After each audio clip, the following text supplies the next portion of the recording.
Next question is from Jamie Tripp on YouTube. In reference to adding liquid adjunct into the bright tank video, quick question. Was there any previous carbonation on the tank? Would this be able to be done using a small unitank full of the adjunct and forcing it through the racking port? There would be no chance of O2 uptake nor a beer geyser that way. Or maybe add a butterfly to the top below the PRV. Am I overthinking this, Adam? But one of the things I like about this question is, first of all, there's one correction, because it's the second time that somebody said it, and I just like this language better. When it says no chance of O2 uptake, it's not that there's no chance, because it's very, very challenging keeping O2 low, but it's just from a language standpoint, I'm not trying to be picky, but it's just a mind shift, right?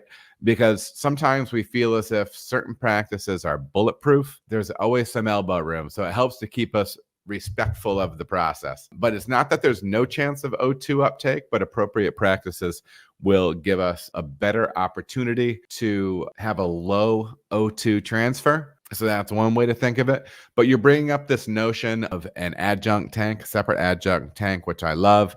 Great CIP sanitation process on it, purging.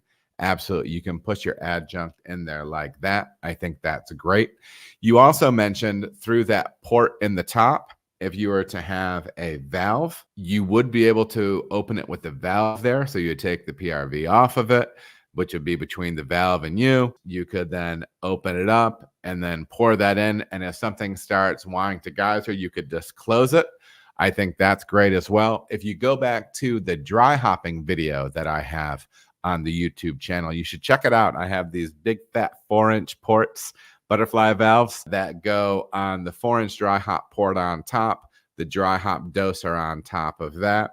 It's a slick way to do that, and it adds to safety, quality. So, but yeah, and as far as overthinking it, I think that there should be, as pros, man, not as pros, as people that want to get better at making beer, we need to have this program running in the back of our brain, right? We're always looking for problems, fail points, any way to make things better. You don't want to go crazy with it, but you do want to always be kind of breaking down your process. I like where your head is at on that. Not stupid questions. It's always good to break things down. And I always like to have those questions. So anytime I'm trying to break down a situation, I talk to my brewing buddies. I say to them, hey, listen, this is what I'm thinking. And then you just try to break it down through even things that doesn't seem like it could be it. You still try to go through that process. So I love it, Jamie. Keep up that thought process. I appreciate you reaching out with that.